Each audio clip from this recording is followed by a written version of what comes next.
On hers, it says starter pack, so they're total units. So then, yeah, and then she'll be like, oh, okay, follow all these other. Nope.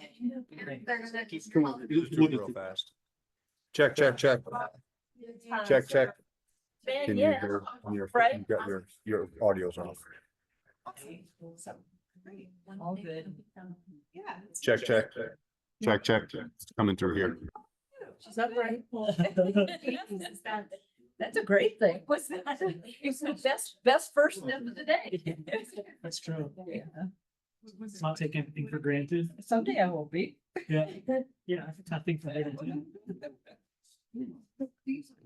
The women in my family don't live very long. None on my mother's side hit 80. I think I have less than 9 years. I know. I think I should go on a statin. Yeah, we went through a big introduction, but it looks like you're about to jump into that. Yeah. So I will say we're very excited that you're here. This is our assistant professor candidate. I don't know if I should say everything on the slide or if you want to go for it. Yeah, thank you so much for the introduction about me. And yeah, so I want to introduce myself a little bit before I start the presentation today. I received PhD from University of Rochester, Department of Health Services Research. Prior to that, I was doing the psychiatry resident training in China. My research interests include aging, post-acute, and long-term care, and health insurance. Currently, I'm a postdoctoral research associate in Gerontology Center at Brown University. During my PhD training, I was working with Dr. Joanna in Trouble as a research assistant in the GACDAC VA. So today I'm going to talk about Medicare Advantage network design and access to high quality care, evidence from skilled nursing facilities. Like if you have any questions, please feel free to ask me during the presentation. I'm happy to have discussion and chat more about it. We know that the number of Medicare beneficiaries enrolled in Medicare Advantage is growing rapidly year after year. In 2024, there are 32.8 million MAUOEs, which accounts for 54% of total number of Medicare beneficiaries. Additionally, their medical spending accounts for 462 billion of total medical spending. A primary promise of MA and its reason for the promotion is potential for controlling federal spending. So it's important to understand how MA works financially. Let's take a look. MA organizations receive the capitated payment from CMS and manage the delivery care to MA enrollees. Under this payment model, the difference between enrollees' medical expenses and a capitated payment is internalized as profits. So this payment basically encourages more efficient care utilization, and not surprisingly, literature review has indicated that MA enrollees has reduced utilization compared to DTM beneficiaries across various health centers. However, consistently raised concern about MA payment model is that it leads to not only reduced healthcare utilization and reduced spending, but also possibly lower healthcare. MA plans contract with the specific networks of providers so they can negotiate lower reimbursement rates. So MA plans may achieve cost savings by contracting those providers who are willing to accept lower rates. And they also comply with the administrative requirements of utilization management, say requiring prior authorization or other administrative controls to limit healthcare spending. These factors may signal lower quality care. If providers accept lower reimbursement rates, they say they may reduce services, fewer staff in the facility, or require fathers travel, which leads to limited access to care. And also strict management may cause delays in getting needed care, which could adversely impact patients' outcomes and satisfaction. Today, our topic will focus on the quality care, especially quality SNF within the MA network. Literature reported that MA networks narrow in access to multiple healthcare settings, including primary care physicians, psychiatrists, dialysis center, dialysis facilities, etc. But very few focus on the SNF networks within the MA. And we also don't know whether such networks narrow or not. By law, to maintain the MA network adequacy, MA organizations are required that they have at least 90% of enrollees in metropolitan counties have access to at least one in-network provider or facility of each type within the specific time and distance requirements. And when I went over the literature review, I find that studies usually define the narrow network as less than 20% or 30% providers facilities at county level.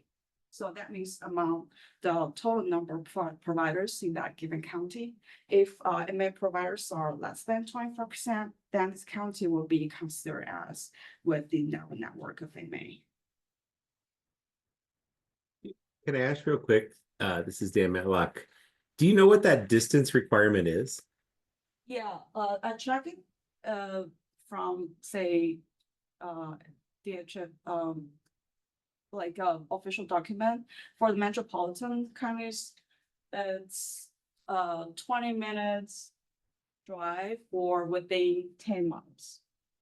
Cool, That's thanks. for I was the- just curious. I had never heard that before. Yeah, of course, yeah, so.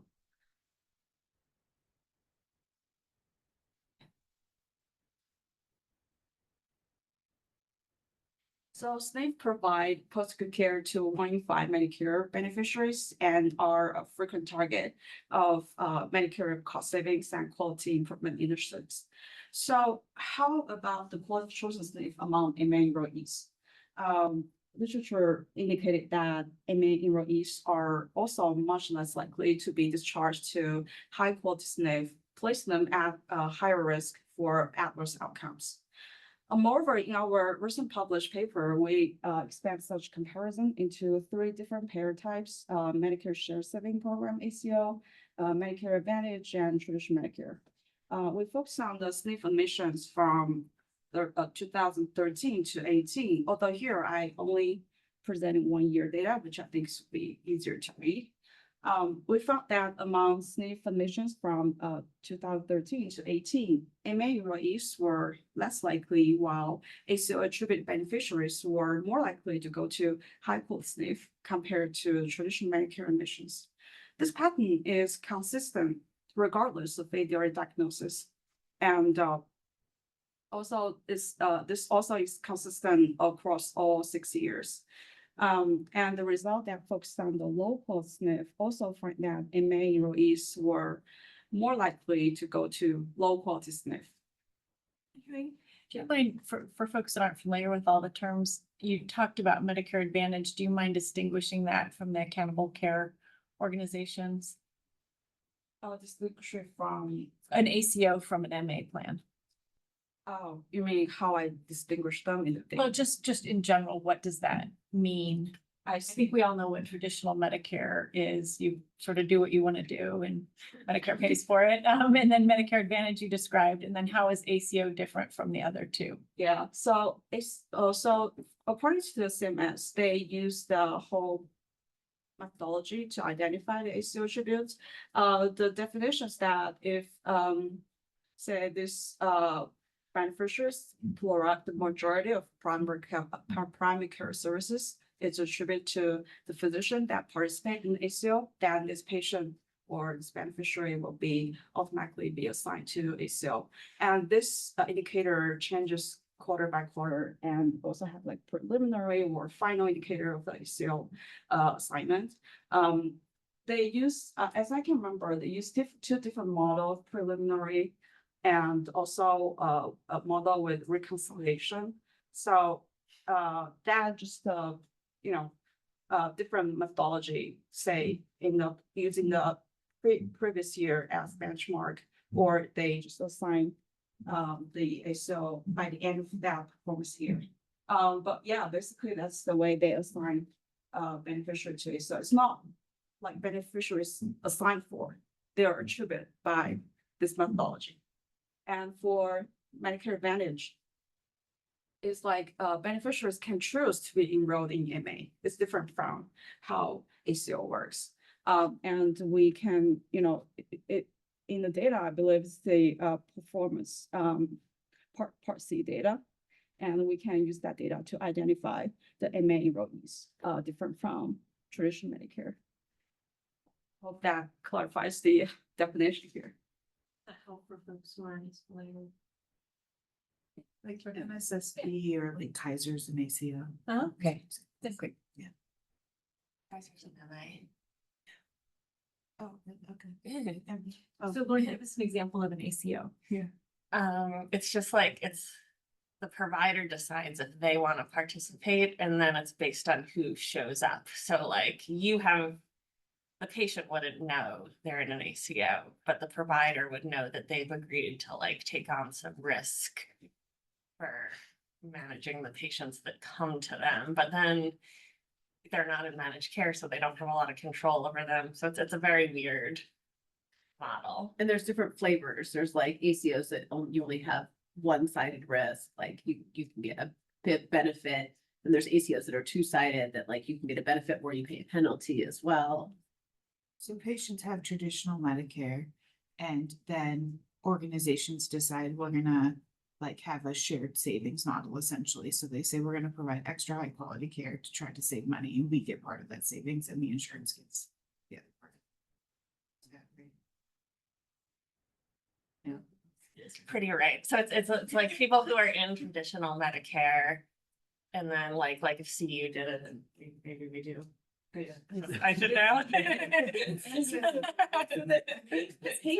The patient chooses whether they want MA or traditional Medicare. And then within traditional Medicare, the providers get to decide If they're whether ACO, they are ACO.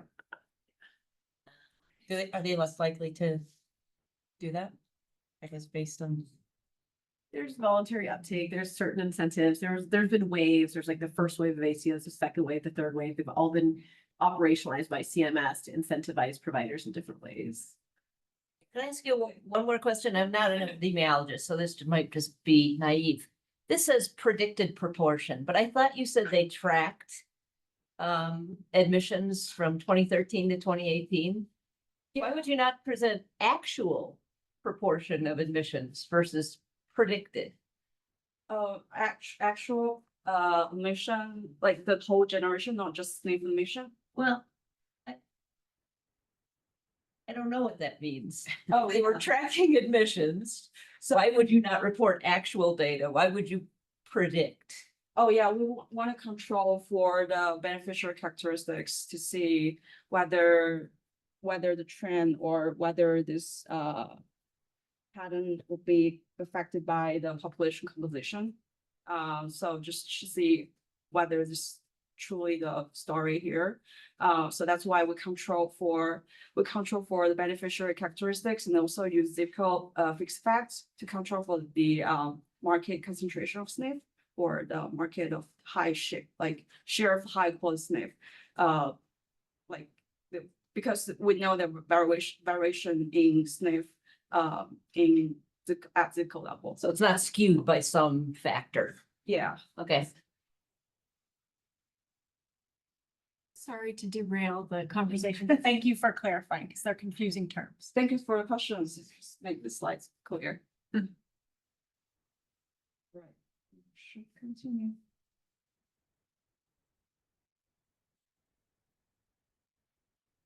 Another thing we don't know is that whether MA enrollees can go out of network and why do they want to do so? Different from traditional Medicare, one unique policy in MA is that MA requires prior authorization for expensive SNF care. Prior authorization is for insured to review and approve care before it happens, which is intended to target reductions of unnecessary care. And in 2023, 99% of MA beneficiaries were subject to prior authorizations. Since it's possible that MA plan can deny admission, so this policy may push enrollees outside the network. And another aspect that MA plan, what MA plans to choose. HMO and PPO are the two main MA plans that most beneficiaries are enrolled. So those who are enrolled in HMO plan can be usually be taken care of by inside network providers with lower monthly premiums and lower out-of-pocket costs. While those are enrolled in PPO, they can go outside to seek care outside network, but they have to pay higher monthly premiums and higher out-of-pocket costs.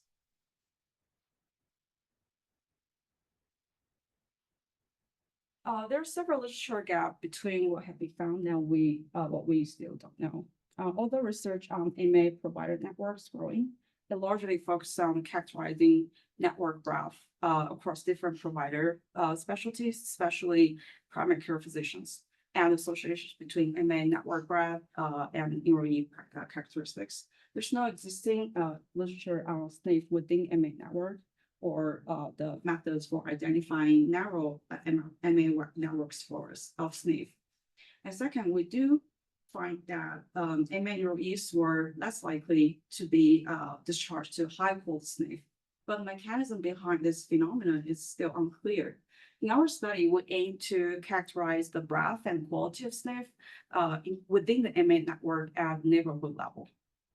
And third, we don't know the relationship between the narrowness of SNF network within MA and quality and distance of chosen SNF, or proportion of residents opting for off-network SNF. So we have two aims in this study. One is to compare SNF quality and distance between in-network options and the full range of SNF accessible to all beneficiaries. And the second aim is to examine the association between SNF network narrowness and the quality of chosen SNF. We have several questions here. Do MA enrollees with narrow networks go to worse quality SNF? Are they more likely to go to out-network SNF or travel farther to access in-network SNF? Methods. We used several data sets in this study. Since I'm talking to all the geriatric experts, I believe most of you have been familiar with this data set, so I'm not going to explain them in details. Although there one data set I do want to highlight is that it's the EDM provider file from 2018 to 2021. This data is an annual file collected by health insurance companies, which compiles network, including MA contract or plan, identification number, and SNF level MPI. By leveraging this data, we were able to create a MA SNF network file at contract SNF level.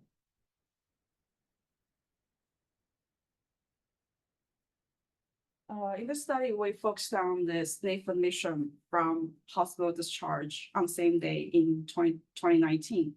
And particularly, we excluded those who had any SNF stay in the 6 days prior to the SNF admission date. This is because the prior SNF stay could affect the next SNF choices. And also this exclusion criteria exclude those long stay nursing home. All right, I just have a question. How does the provider recommend or need to attest to the patient needing the SNF? I mean, how much of the choice of using the SNF is from the patient versus is the recommendation of the provider? Yeah, I mean, I'm going to talk about this in the following slides, but we kind of, we don't know the really recommendation list from provider, but we find a way to see the list of SNF that enrollees most likely to go. But we don't know the recommendation list from provider. That's the unknown information. But is a patient allowed to go to any SNF of their own choosing? Yeah, I think so. Yeah, I believe that if they are enrolled, say, one specific MA plan, they should have probably a list of SNF that are provided by their provider. But it also says that when I went over the other documentation, it says these directories are lots of errors, it's not accurate, and also misleading information for. I can comment, in the hospital, it's pretty messy. Officially, the physician signs off on the need for care. But usually they're taking the recommendation of the occupational therapist or physical therapist. So they're signing a document that they're not actually thinking about critically or clinically about the need for SNF care. That threshold is not well defined because you have to understand it's not SNF that they need, it's rehab and or a roof over their head that someone needs. And so the way we make those recommendations is also not particularly rigorous. And then the care managers are not officially allowed to make recommendations. That's like part of their professional mandate. They'll provide a list of places. And then the question then becomes the intermediary is, will it be paid for by the insurer?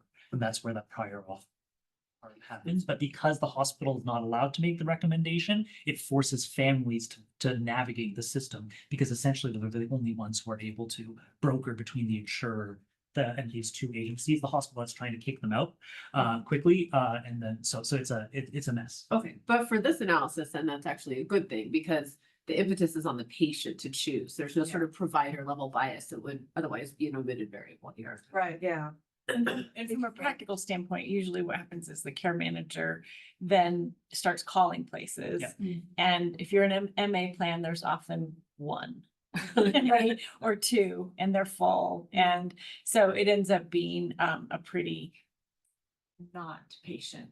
I mean, then they will go back to the family and say, okay, of the places that are authorized from your insurance, here they are, go visit. And then ideally they'll go visit those two or three. In the next places. 6 hours, otherwise we Right, can't in do the it. next 6 hours. It's a they'll visit all Hobson's these choice. places. It is not. Yeah.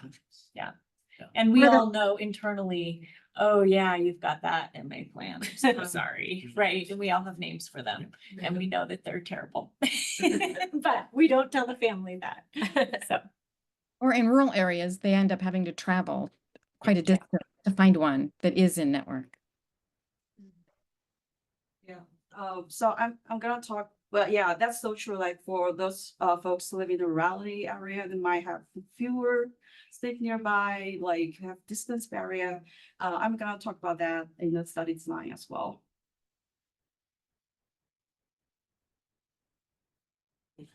Thanks. Okay, gonna go to the next slide. Yeah, before I dive into more details about study design, I do want to explain the concept, the SNF network comparison between Medicare and Medicare Advantage. Here I made up a zip code 10000 with the same length radius in both circles. And the left circle includes all 10 accessible SNF, while the right circles only includes 5 SNF within the MA network. And assume that beneficiaries are living in the center of the both circles. For traditional Medicare beneficiaries, for example, they can, it's hard to point here. Do you see my, no. I point here. So they can probably go to the SNF E. It's here. It's like 5-star, but also very close to the center of circle. So that might be like a really ideal option for them. And they probably don't want to go to SNF J's here. It's like pretty far away and also low quality, only 3-star rating from CMS. So that's for the Medicare beneficiaries. How about for those MA enrollees? So you can see again, like we can like although it's made up. Sorry, okay, but we do find that fewer visits for MA enrollees within the MA network, and they say they can go to SNF I in the right lower corner. It's far, but it's 5-star. It's good. And they can also go say SNF G. It's down there. A little bit closer, but it's lower quality compared to SNF I. So this is kind of a story I made up, may not be true in the real world. The point here is that we are trying to compare the number, quality, and distance of SNF between Medicare and Medicare Advantage network. The exposure variable is the MA SNF graph at contract zip code level. And we use 4 steps to identify this variable. The first step is to identify overall SNF choice set at residential zip code level, to try to include all the potential SNF that residents most likely to go to. Among all SNF admissions in 2019, we extract their zip code, latitude, and longitude of residents. And in each zip code, we include all destination SNF. That means the SNF that actually chose in 2019 for all the SNF admissions identified from MDS data sets. So this SNF, we calculate distance. We find that the SNF can be really near, say within 1 mile, or really far away, hundreds of miles away. Then we included all SNF within 9 miles radius of residential zip code.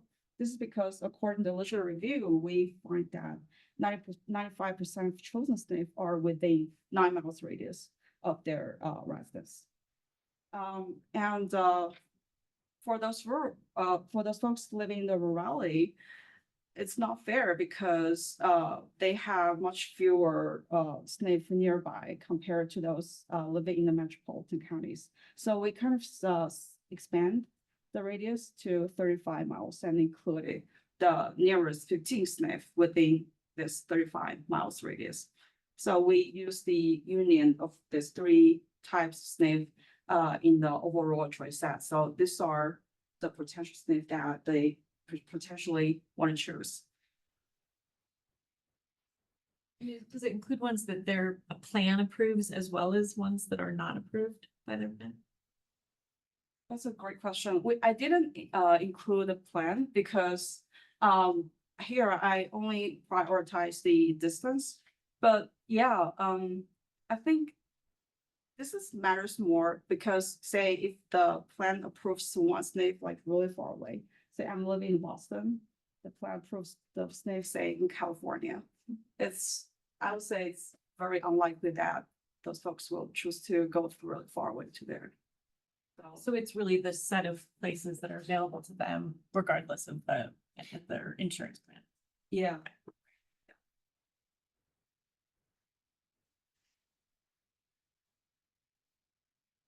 The second step is to is for each SNF admission, we create a flag to indicate whether a given SNF in the overall choice set is within the MA network. Here I say focus on the residents with the same MA contract X, but they are living in 2 different zip codes, zip code 1 and zip code 2. For those folks living in zip code 1, they have potential 10 SNF in the overall choice set, but only 5 of them are within the MA network.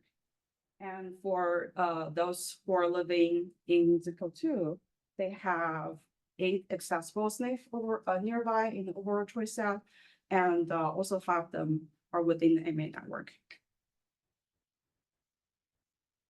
And step 3 is for each SNF admission, we calculate the SNF breadth by dividing the total number of SNF in the overall choice set by total number of SNF within the MA network. So for example, again, this example, for those folks living in zip code 1, then the SNF breadth will be 5 out of 10, which is 50%. And for those who are living in zip code 2, the SNF breadth will be 5 out of 8.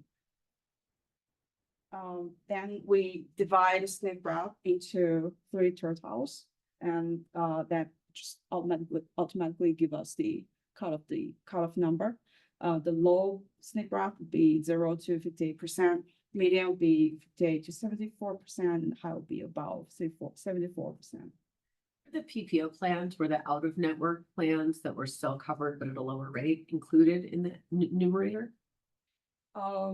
Yeah, I will show you the population characteristics across 3 SNF breadth, and we do find that those folks who are enrolled in who are with narrow network are more likely to be enrolled in HMO plan.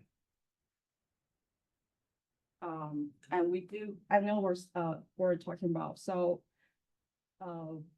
Usually people who are enrolled in the HMO are taken care of by inside network provider, but we actually checked the Humana one website of say one specific payment plan.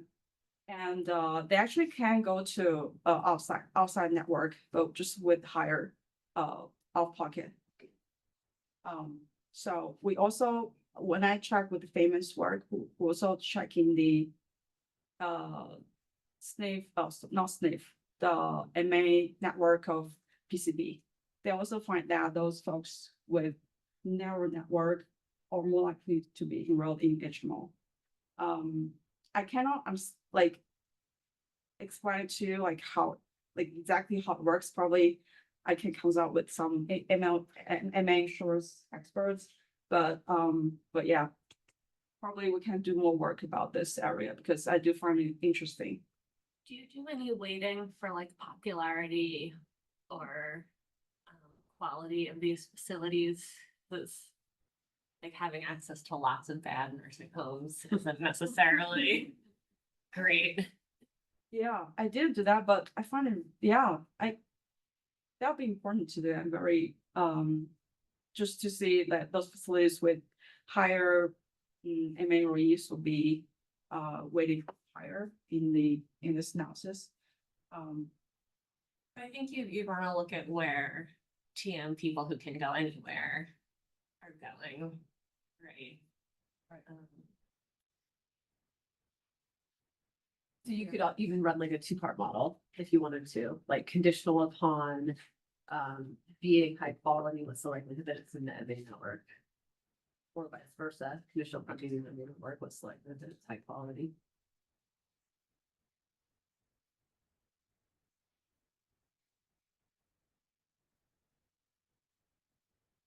Yeah, I can definitely check out those facilities with our low noise and how does that, the weighting thing affect the analysis results.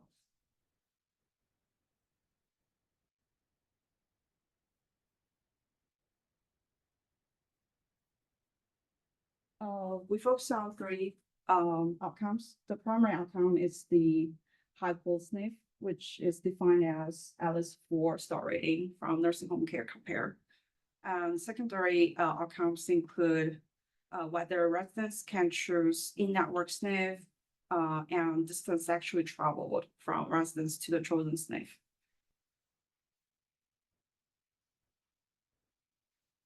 We also include the beneficiary covariates, including demographics, location, whether living in a rural or urban, and Bureau of Economic Analysis region, their dual eligibility, say they're dual or non-dual. And among MA enrollees, I also include the MA contract 1 to 5-star rating, the high quality MA contract be identified as at least 4-star rating. And also include MA plans, say they are enrolled in HMO, PPO, or other.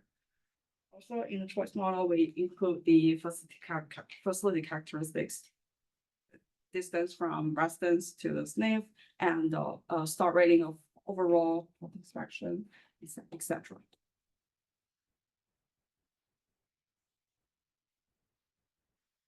We did several things in this study.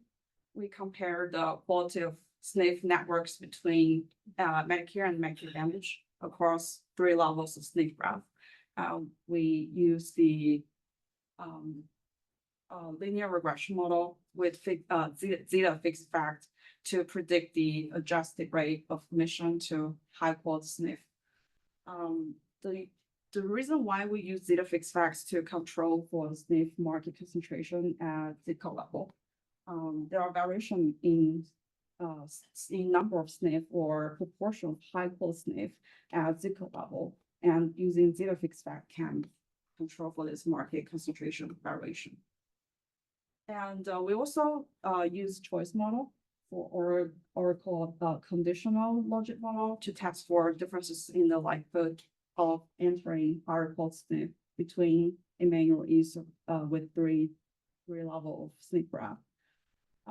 This approach has the advantage of being able to simultaneously account for the numerous competing characteristics of all SNF that patients is choosing between. So we find that the previous literature indicate that many factors are playing their role in the nursing home decision process. Say the distance from residential neighborhood to alternative nursing homes and star rating of overall staffing, quality measures for each nursing home. Did you nest observations within zip code, or did you just use zip code as a covariate at the individual level? And that's I use the, yeah, I nested it, yeah. clustered it. So then how many SNFs on average are within a zip code? Didn't track that. I should. Because that's what the analysis then is doing, right? If you're clustering within the zip code level, you're just saying, okay, if there's high quality versus low quality SNFs in this zip code, what's the likelihood of getting to one versus the other? So in especially the rural areas, for example, if there's only one SNF or two SNFs, then that's not a lot of power there. But there's yeah. Rural areas don't have a lot of them either, so it's like a weird. They just drop thing off to the look at. cohort. I don't know, I would drop them, they should probably. But even like, well, I just don't know what zip code MA SNFs look like, but I would just be worried about low sample size if the analysis is being clustered at the zip code level.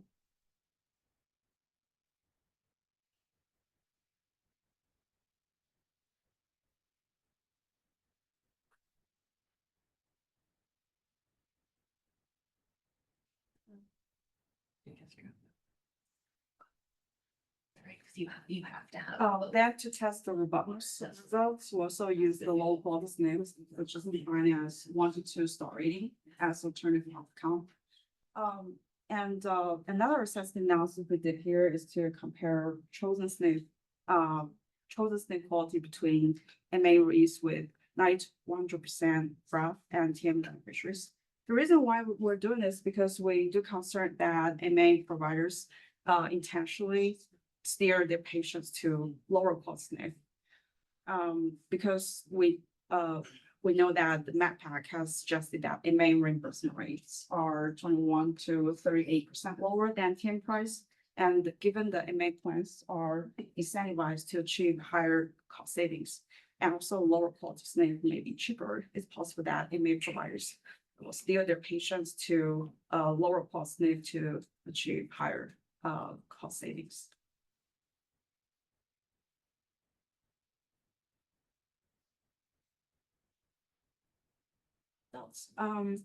So here we compare the quality and distance of SNF networks between Medicare and Medicare Advantage across 3 levels of SNF graph.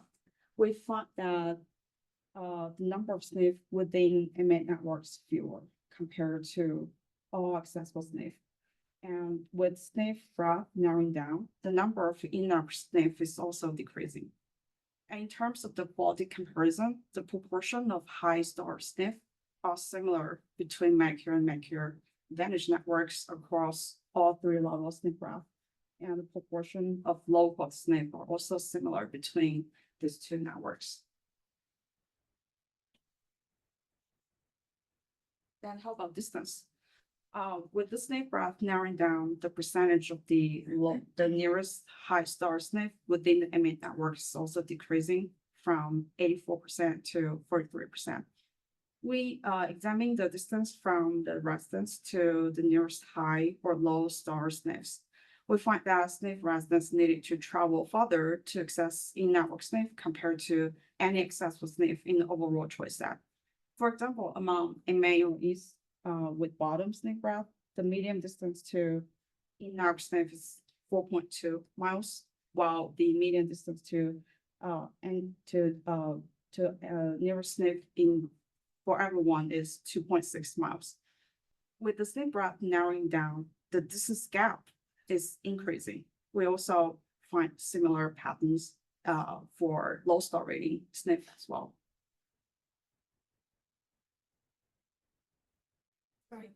I don't think I quite understand what the column headings mean. What does the breadth mean? The 74 to 100%, 54 to? Yeah, they just say, within all the choice, the number of choice that, how many of them are within the MA network. So 74 to 100% snake breath would say among all the possibly choice, snake choice they might go to, 74 to 100 are within the MA network. Oh, okay. That was the equation she showed me. Okay. Yeah.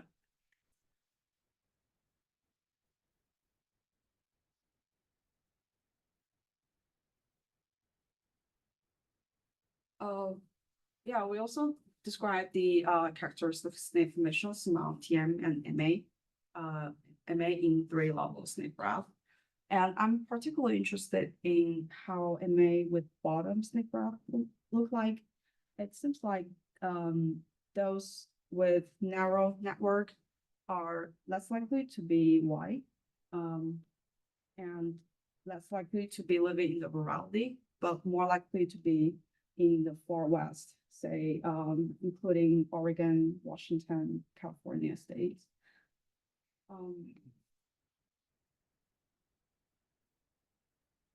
And they are also less likely to be non-dual, or in other words, more likely to be partial or full dual, and also more likely to be enrolled in HMO plan.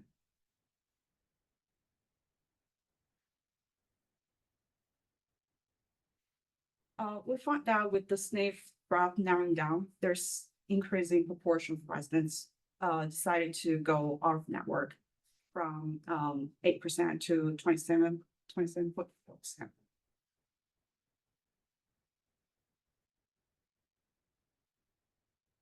And in this figure, we divided MA with the same level of SNF graph into 2 groups: those who decide to stay in network and those who decide to go off network. And here, let me put squares so it's easier to see what's going on. The blue bars are those with high network breadth, and green and orange are those with medium low network breadth. I use darker color to indicate groups that decide to stay in the network. We can see that those who decide to go out of network are more likely to go to high quality SNF, especially for those with high and medium SNF breadth. I find it interesting that for MA enrollees with high network and decided to go out of network, like blue bars here, they are even more likely to go to high quality SNF compared to traditional Medicare beneficiaries. Is this for the MA folks? Is this conditional upon people who had some out of network coverage for SNF care? I include all the MA enrollees here. So some of them are in HMO plans where they have 0 coverage for out of network SNF care. What do you mean 0 coverage of SNF care?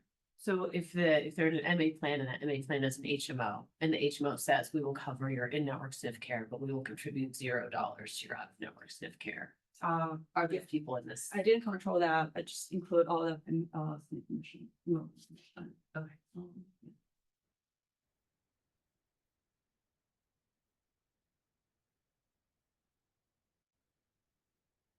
And here we also look at the median distance actually traveled.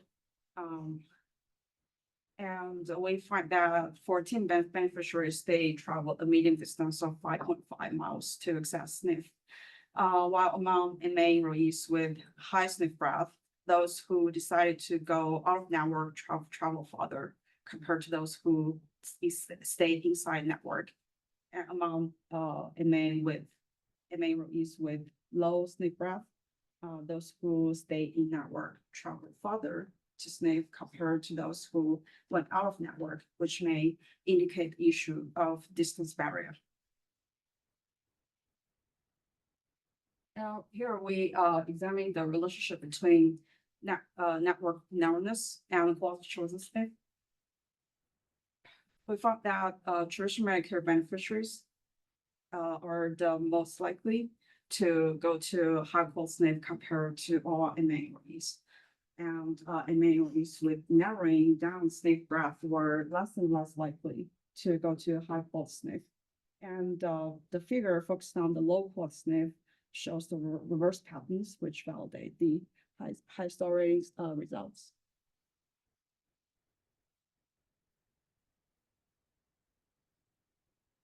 And here from the predicted log distance results, we find that MA enrollees with low SNP breadth were traveling the farthest compared to traditional Medicare and other two MA groups.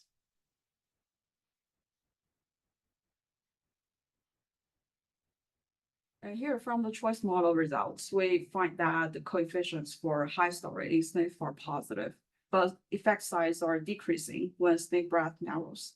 So it basically means that in general, if the SNP is high quality, it's more likely that the residents would choose this alternative SNP. But as SNP breadth narrowing down, the likelihood is also decreasing.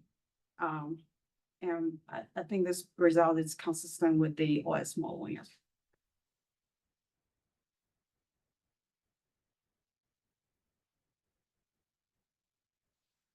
In a sensitive analysis, we compare the quality of chosen SNP between MA with 90 to 100% network breadth and traditional Medicare. We do find that even with almost the same SNP breadth, the MA enrollees were still less likely to go to high quality SNP compared to traditional Medicare, which may indicate that MA providers may steer their patients to lower quality SNP.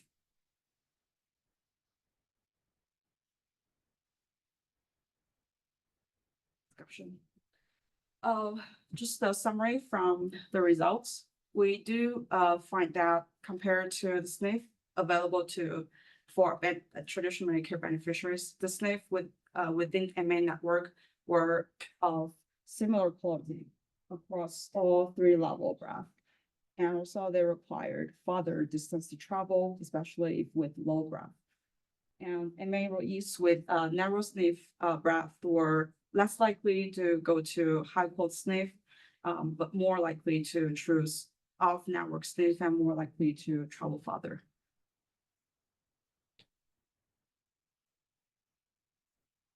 And I also find that there may exist some distance barrier in MA network.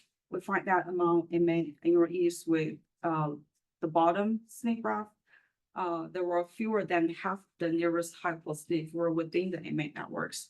And also they require the beneficiaries to travel significantly farther to access high quality in-network SNP.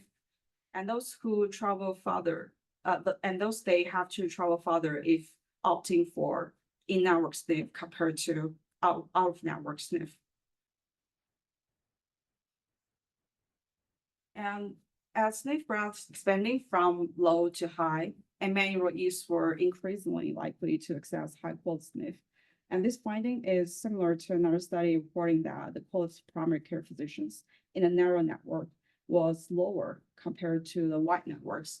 And in addition, aligned with primary care physicians network, we also find that residents with low breadth were less likely to live in the rural areas and more likely to be enrolled in HMO plans.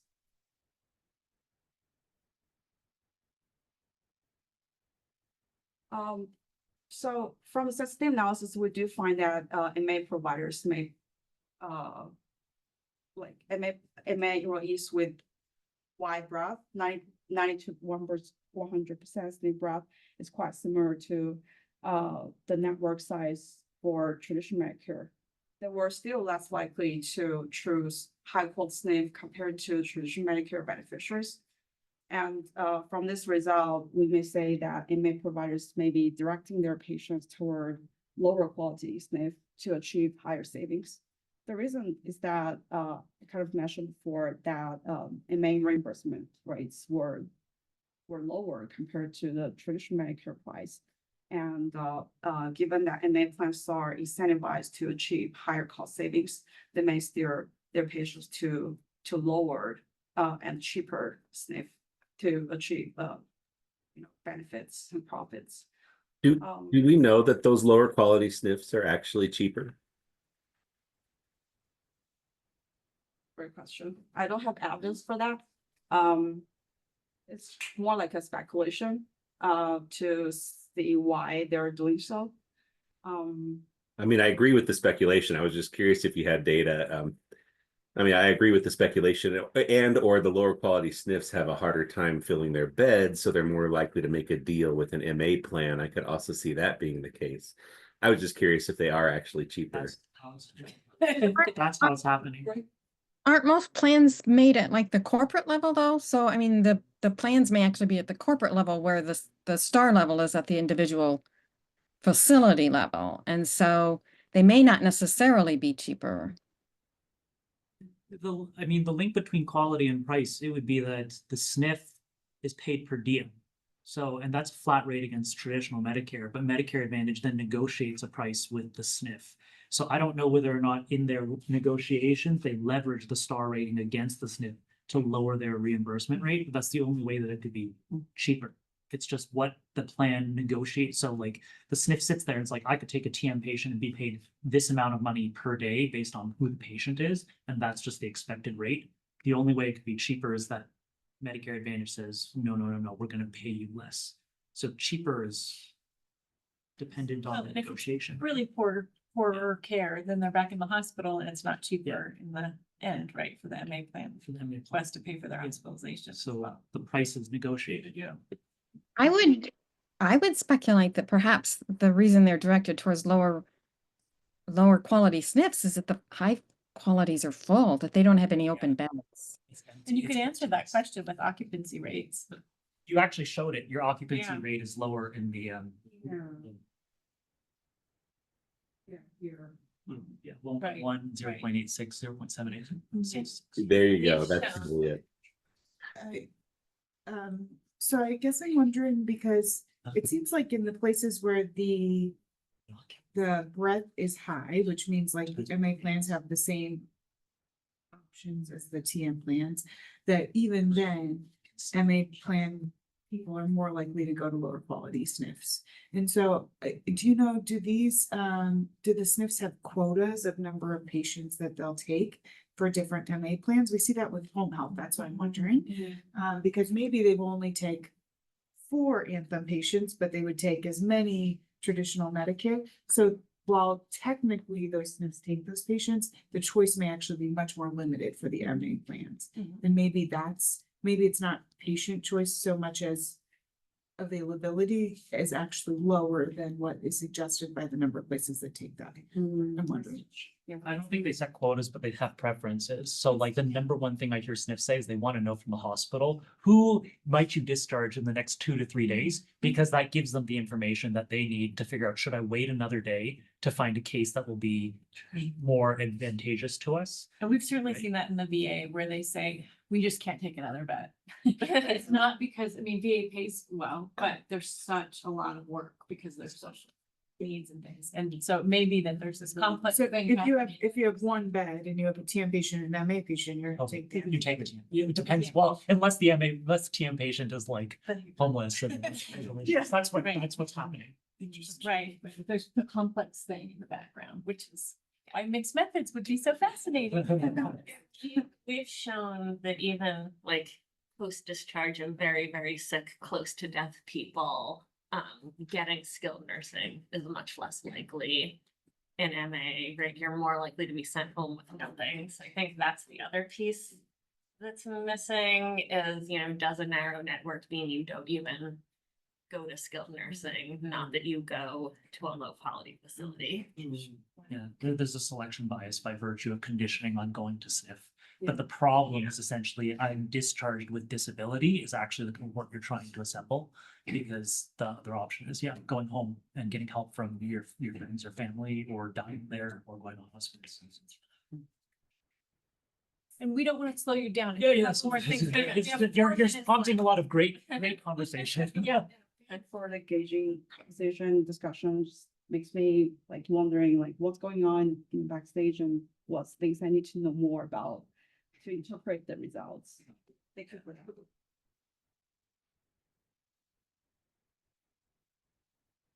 Yeah, just something I'm wondering, for employees, I think they are faced with the overwhelming choices, which is the combination of MA plans and SNF. And I would say, So the beneficiary structures show that MA contract star rating is similar across 3 level of MA SNP graph. So MA contract star rating may not be really helpful for beneficiaries to test. Or. Yeah. Only testing this. Yeah. There's some ghost providers, that exist in the state provider directories. They're like misleading information for enrollees to decide which state they want to go to. So providing tools that can be helpful to guide enrollees to choose the plans that meet their post-acute care needs would be really helpful. There are several limitations to this study. First, there exists data issue that EDN provider files may not include all MA providers, and other studies also report that EDN data contains wrong information about MA providers. When we compare the SNP between each annual file and SNP admission in 2019 identified from MDS, we find that the match rate is increasing from 18 to 21. And to include SNP as many as possible, we decided to use all 4 years combined files. Second, there's no gold standard method to identify SNP from EDN files. We did several data validation and also used the reasonable address matching strategy to identify SNP using the SNP address from nursing home care compare. And third, I would say there are 3 roles playing simultaneously. From MA plan side, they have possibly narrow MA network, and from MA providers, there exists steering issue. And for patients, they are faced with overwhelming choices, so they have lots of decisions to make. It will be hard to disentangle the effects of each role. So this study focused on the relationship between MA network narrowness and the quality of choices SNP. Instead of conducting the causal inference analysis. Just take home message from this study. Compared to the overall SNP in the narrow, compared to the overall SNP choices, the SNP within the SNP in the narrow MA network were fewer of similar quality, but require significant longer distance to travel. And we find that the narrow SNP graph were the less likely that MA enrollees were to access high quality SNP. And our suggestion to policymakers that they may probably want to consider expanding SNP options for MA enrollees with narrow networks and also implement improved tools to help enrollees select appropriate MA plans and SNPs. I would say the contribution of this study is that this is the first study to identify the SNP network within the MA and identify the narrow network by leveraging EDN data and to compare the quality SNP within MA and accessible to all beneficiaries and to examine the relationship between SNP narrowness and quality and proximity of SNP. So I think there's several other questions. We'll probably just talk a little bit in the discussion. I would say like narrowness of SNP networks may affect continuity care from acute to post-acute care. So since MA SNP network might be narrow, would beneficiaries with urgent need for post-acute care would seek alternative settings, say home health or assisted living facilities or home and community-based services, etc. And will narrowness of SNP network will affect their, say, other outcomes, mortality rate, rehospitalization rate, or ED utilization. And I also think this may affect their long-term care outcomes, such as the medication adherence or physical functions, as well as the fall-related injuries. Here, I just want to mention, in the future, my research interest will be focused on quality of post-care, long-term care in nursing home, and I also have interest to comparing the to compare the quality of care and outcomes between residency nursing home versus the HCBS. I think that's it. Thank you so much for.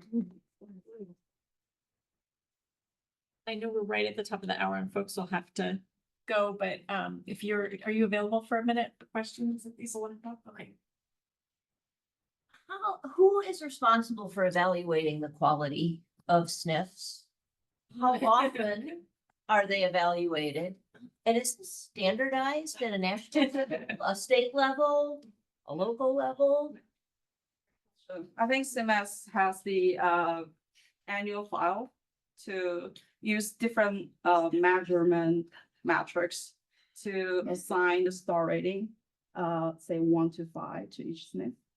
This is CMS job, and they include measurements, say the proportion of residents who are using antipsychotics, proportion of the residents with the pressure ulcer, things like that. So they're gonna evaluate the quality of SNF and assign the star rating. And this is a public file, so residents can get access to this file to see which nursing home they're more like they'll want to choose. Yeah, staffing data, survey data, and then MDS data. And is it standard?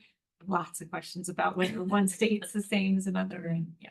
Yeah, I don't have a lot of experience, only one aging parent and one SNF admission, and he ended up in a great facility in terms of staff was great, it was clean, passed the nose test entering the door, but the rehab was terrible. And that's nowhere in the quality rating, honestly. They are including it there. They have a discharge function metric now. I think Well, they that's just good. added, That's they true. just Yeah. added it, but it was not previously. Yeah, which was so But silly, just right? the nursing home itself measures your function, Yes. right? That's right. Right. I think that would be the primary outcome from a post-acute stay, is your rehab improvement, right? And it hasn't been, so. And the more you require people to do to prove their quality, the more money they spend on that versus having CNAs and range. Well, So rehab as a broad community, not ours here, but they set the bar very, very low. Yeah. For what you need to achieve. Right, yeah. So important topic, clearly, lots of good energy around it. And I know folks have got to go to other meetings, so please, if you could stay just a moment for questions. Yeah, thank you very much. Meeting, and there's too many. I'll just head out, come with you. It's a lot. There's a lot of people. I had a whole day. Damn.